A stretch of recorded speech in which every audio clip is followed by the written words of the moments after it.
So guys, today I am joined by a very special guest. This is Joe Magnotti from AdsenseFlippers, from AdsenseFlippers.com, and it's just me and Joe today. Justin couldn't make it, but they are a team. They're two guys who own an outsourcing company, actually in the Philippines, which is where you guys are based, correct?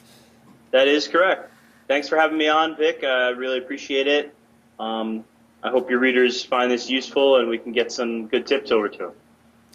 Pleasure's all mine. So let me just go ahead and jump right into the questions, which I had with me, but I decided to throw out just to make this a little bit more interesting for both of us. You guys didn't start doing AdSense right off the bat. That's not what your company is it? No, it's not. We had the advantage of starting out with an outsourcing company, and we had several projects going there, and an office and a team and whatnot, and the traditional business process outsourcing for medium-sized companies. So if you ever worked in corporate America, you probably know that there's a room with like 4 or 5 people that manage spreadsheets all day, and you don't really know what they do, and no one else knows what they do. Well, those are the type of people that are typically really good for outsourcing. Those are jobs that can be done offshore. They can be done anywhere, and they're low skill jobs. So you don't have to be like a programmer or a designer or anything like that. So traditionally, that's what our company TribePO did. We did it well. However, we had a large customer, our largest customer, wanting to scale back. And we wound up with all these people that were not extremely well skilled, but had a certain level of familiarity with the internet, with our way of doing things, with SEO, right, like link building and content management and that kind of stuff. And we didn't want to lose those people because we had been working with them for a couple of years now. And so we were trying to look for a job that would keep them. Oh, and okay. So, yeah. So you stumbled upon AdSense, and you decided to give them something to do. Yeah, exactly. It was merely a stopgap solution in which we thought, hey, if we can just pay for their salaries and break even until we find the next outsourcing gig, and these trained people on staff, that'll be great. And the first month, Justin put a lot of time and energy into it.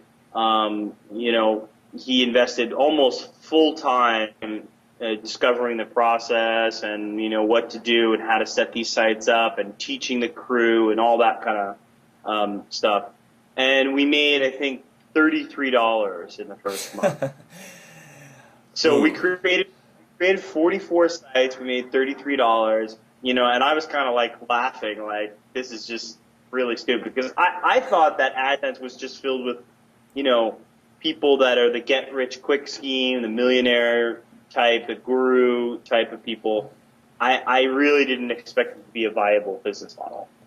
And I'm assuming that the reason it didn't really work out initially is probably because you didn't get your keyword research right? Yeah, Justin did make some mistakes with the initial keyword research, but honestly, you just need to give it some time with AdSense. I mean, you can't expect to build, no matter how many sites you build in the first month, you're not going to make any money. Because it just takes sites a while to rank.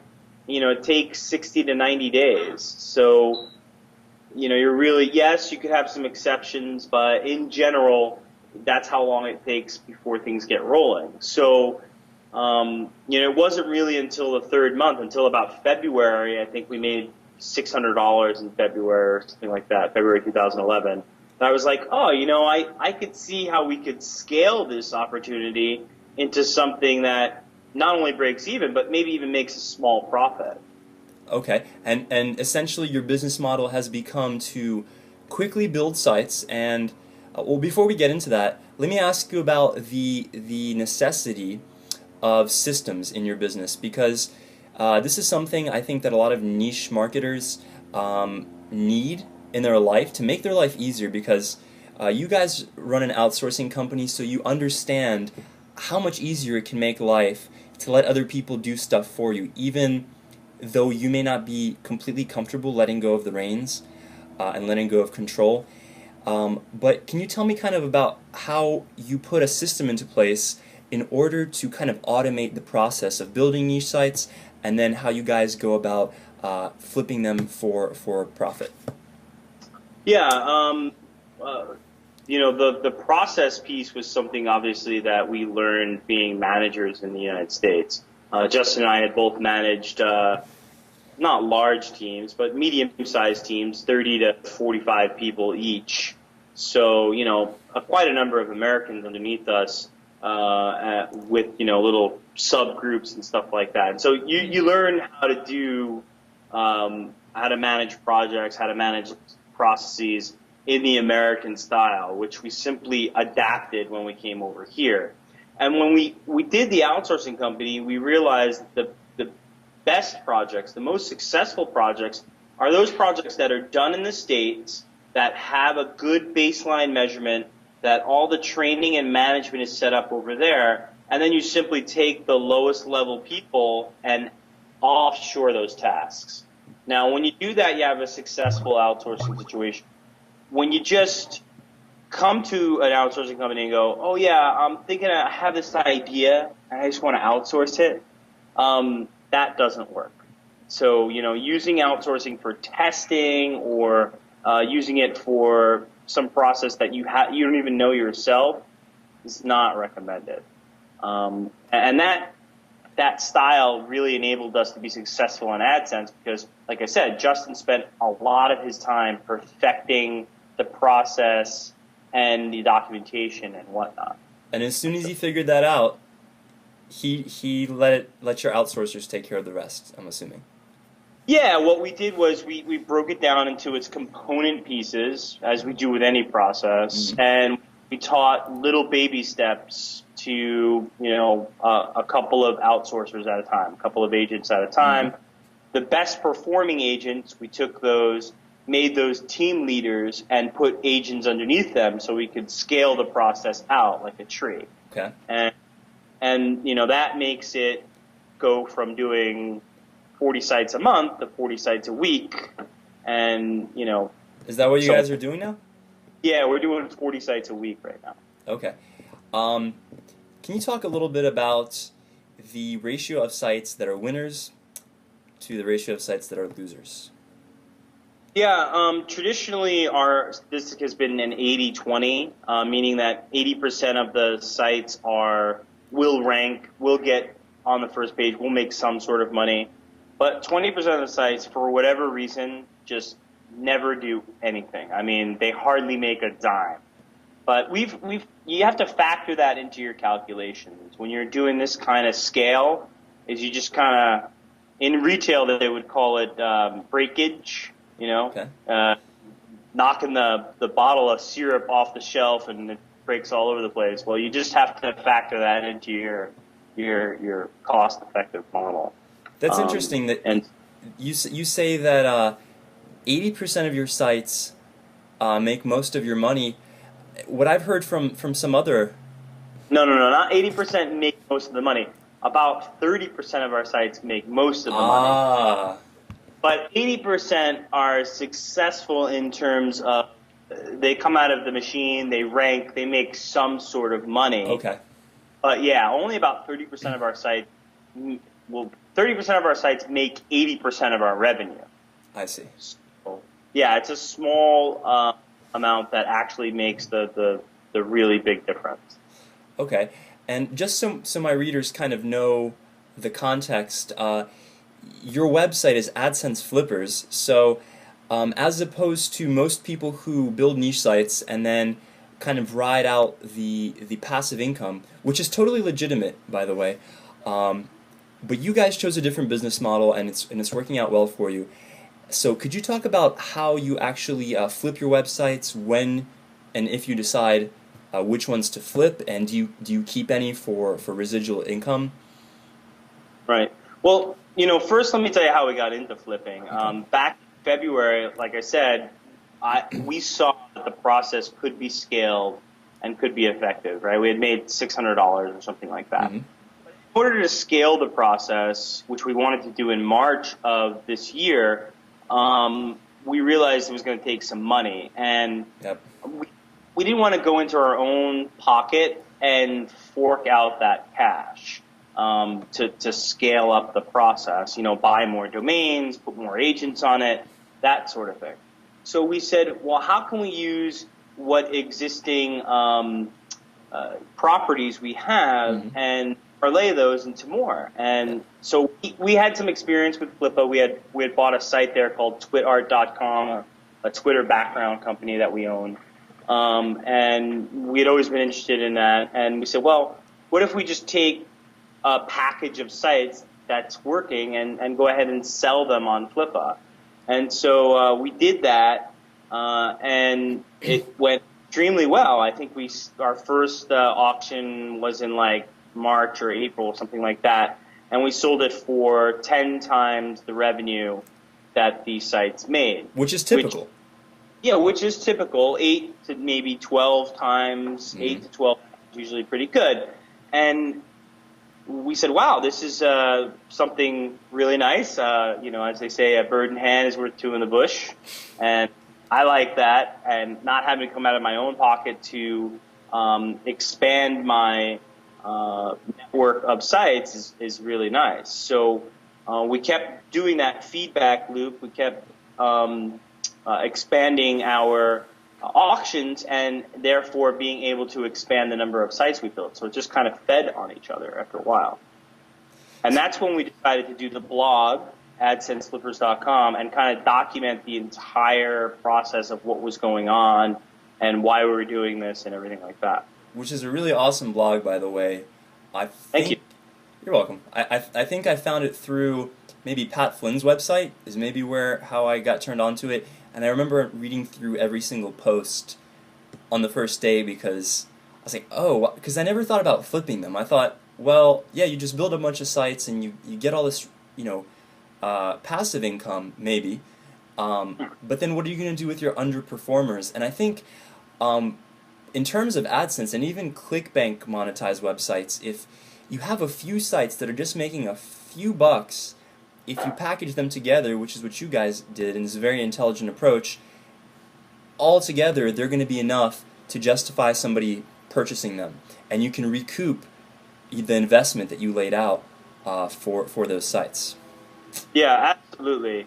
And once you gain a good reputation on Flippa, which is what has happened to us, you get a good reputation. You have good comments about yourself. You have a good history, then you start to move up from 10x to 12x to 15x. I mean, that's what happened to us.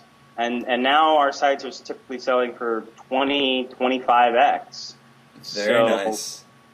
So that's reputation based.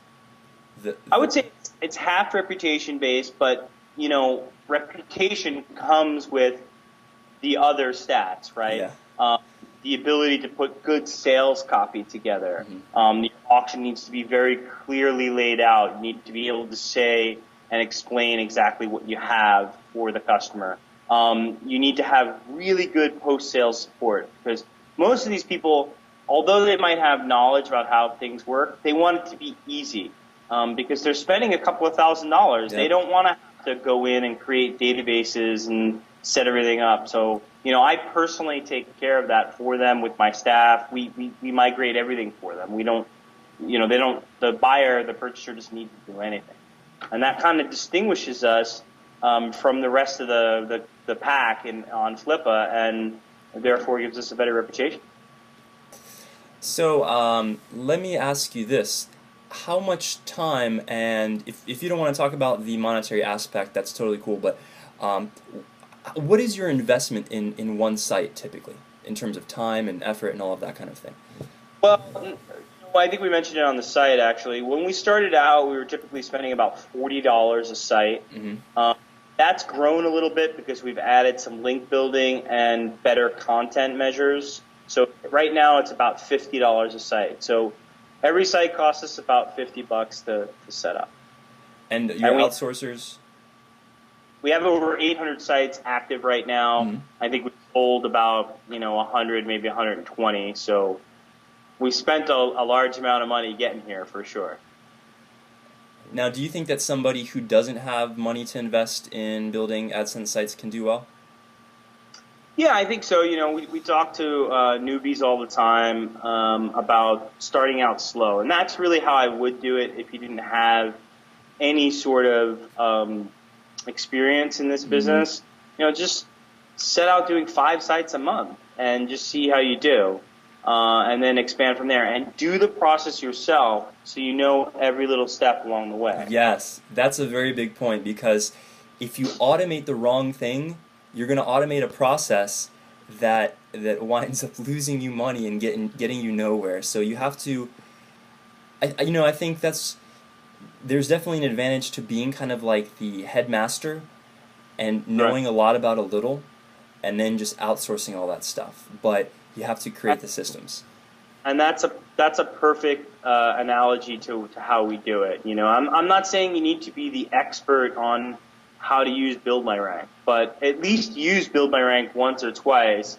Know the UI, know the interface, know how much stuff costs in there, so that this way, when an outsourcer does it, they can't tell you, oh, I've been working for 3 days on this one site. No, you know that it only takes minutes to do that, So that's really important, that you understand the processes and you have them timed out in your mind, roughly how long each thing takes.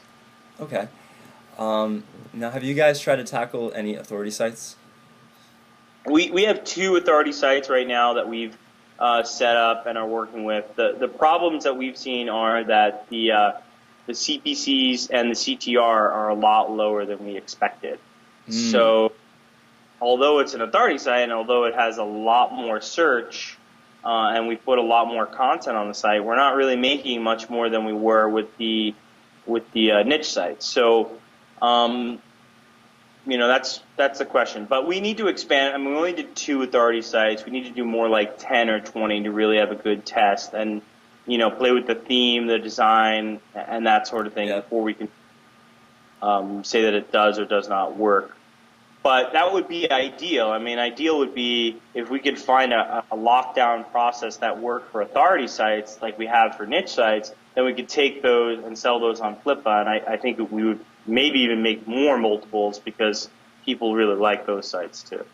Definitely, and the problem is that there's no way to predict how well a site is going to do. You could look at the approximate cost per click, you could look at the search volume, you could check out the advertisers on the content network, which are all things that I suggest that people do before they start building a website. But ultimately, you really never know. But I do have a question for you. Since you guys have so many sites by now, have you found that certain niches generally produce better than others? Well, we have a niche calculator on our site that we use for when you have the CPC, an overall CTR based on your theme, search volume, all those kind of things. So I encourage your readers to check it out. It's a free tool over at AdsenseFlippers.com. But like you said, sometimes you plug in the CPC that you see from the Google Keyword Tool, and for whatever reason, that's just not the CPC anymore, because maybe the people that are clicking on your ads are more interest-based or something else. So, there's a lot of factors that can go into it, and all you can say is, in scale, it'll be this much on average. But, back to your original question about which niches are better than others, I would have to say, going after female-related niches like shoes or perfume or makeup, those are always good, because the male-dominated ones like technology or anything that's more male-dominated, sports, that kind of thing, most SEO people are male. So, of course, those are the first niches they go after. So those niches be very saturated with other, small micro niche blogs. So I would avoid that. I would try to go for female stuff. And then I would also say blue collar tends to do very well too, meaning like power tools or, lawn mowers, that kind of thing. Because those people tend not to be so internet savvy, Mm-hmm. and so therefore small advertising sites tend to work well for them, and the click-through rates tend to be a little bit higher. Where tech savvy people are like, oh, this is just an AdSense site, and they click back and they never click on any of your ads. Yep. Yeah, higher CTR with blue collar stuff, and a higher CPC and an easier competition with female related products.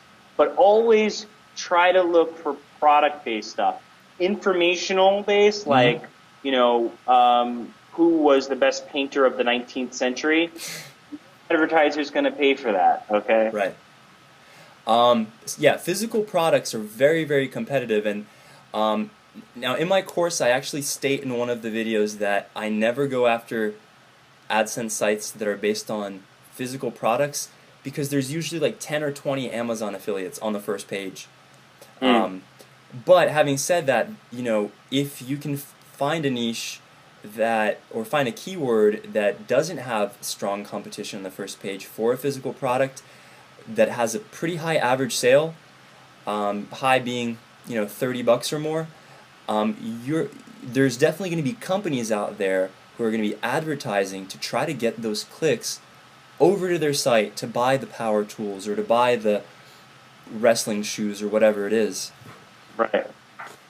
Yeah, we've definitely seen good success with that, and that's how most of our sites are based around. Most of our sites are based around those kind of items.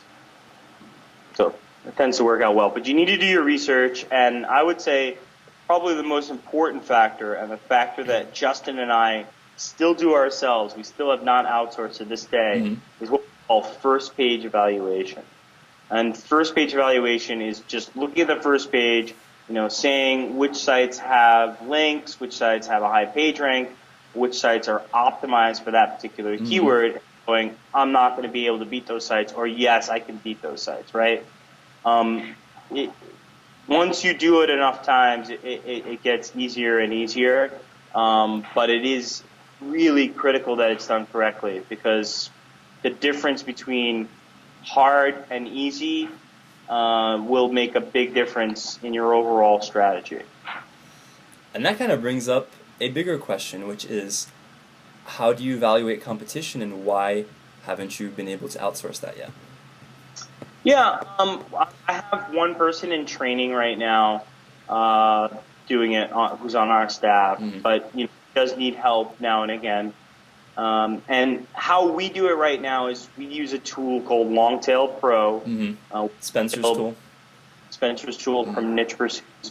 And basically I keep the SERP open for that particular keyword. I have Longtail Pro open in another window, and I kind of just use the two to evaluate based on a number of measurements in my head what's good or not so good. And I have an idea.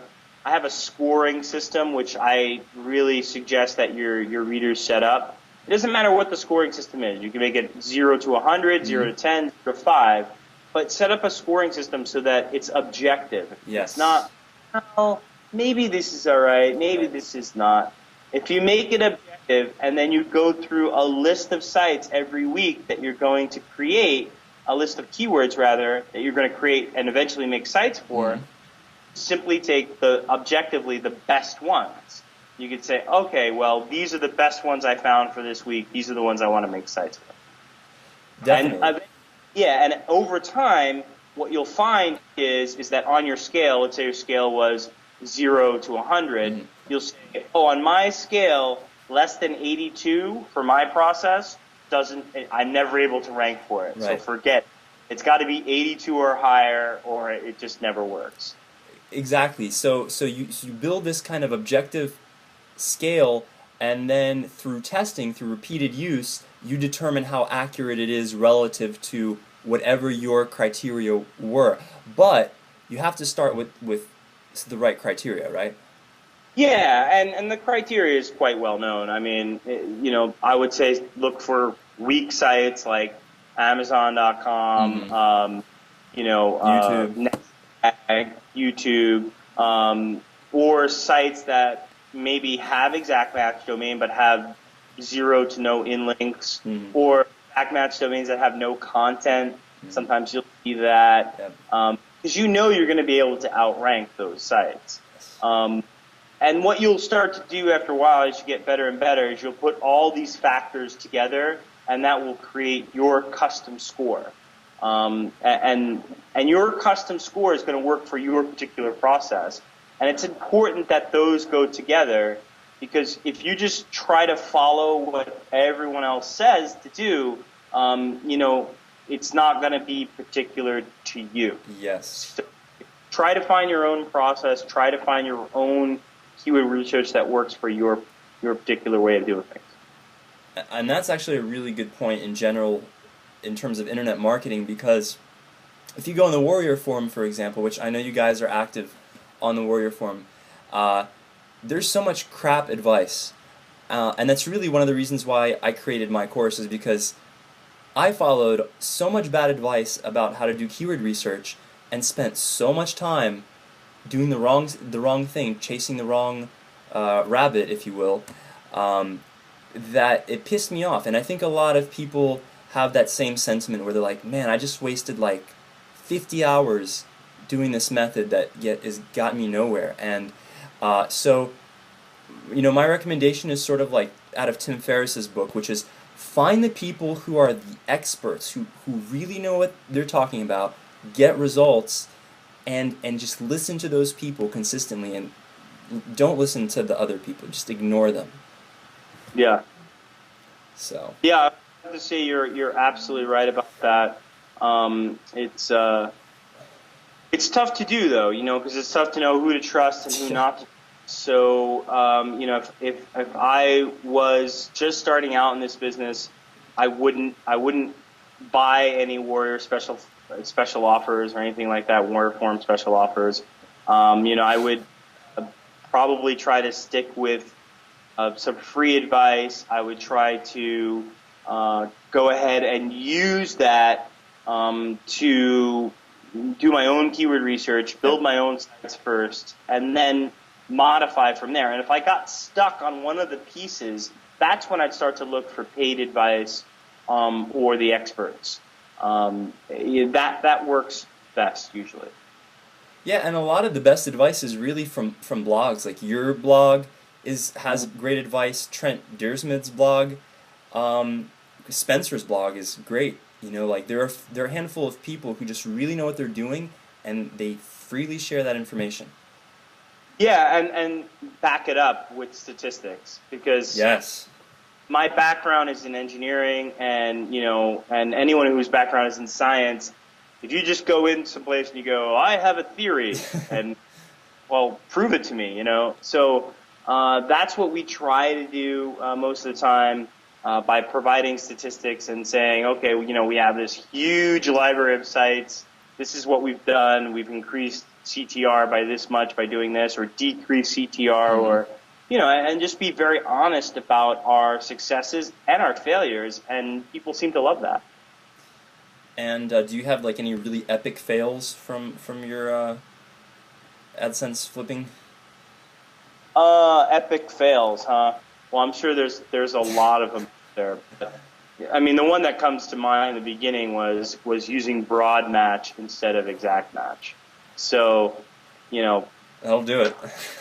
Yeah, you learn that lesson. Make sure the Google keyword tool to this day still by default gives you the broad match results. Yep. And it's easy to make that mistake. If you're just not looking, even now, you can just forget to click that little box and say, oh, I have a great keyword, and then go, oh, second, I didn't click exact match. So yeah, of course you get to a point where you see those numbers and you're like, how is it that all of these weird terms are getting like 50,000 searches a month, and then you realize what you've done.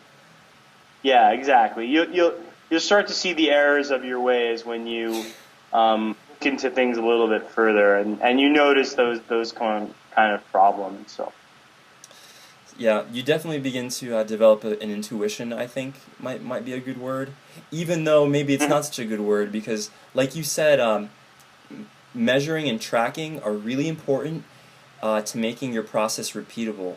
And because everybody gets lucky sometimes, right? I mean, you could build an AdSense site, based on some obscure keyword, and it might make you $10 a day. But that could just be a fluke, right? Yep. Yeah, I would say you can't stick with those out of the meat type of things. It's all about the bell curve. If you're doing a lot of these sites, it has to be the average, and you have to look at those numbers in a spreadsheet and calculate them over time and know what works for you and what doesn't. Just because you do a site on clown shoes and it does really well doesn't mean that the clown niche is very valuable.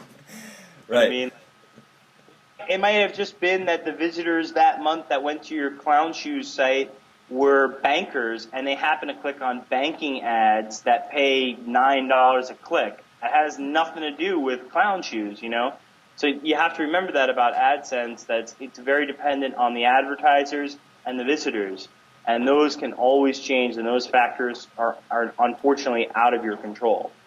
Yep. Okay, so I think we pretty much covered just about everything that I wanted to talk about. Is there anything that you wanted to add or just talk about that might help people who are just starting out or people who've been at it for a while? Well, I will say that we're going to be introducing a podcast on AdsenseFlippers.com. We're going to try to get our first one out next week.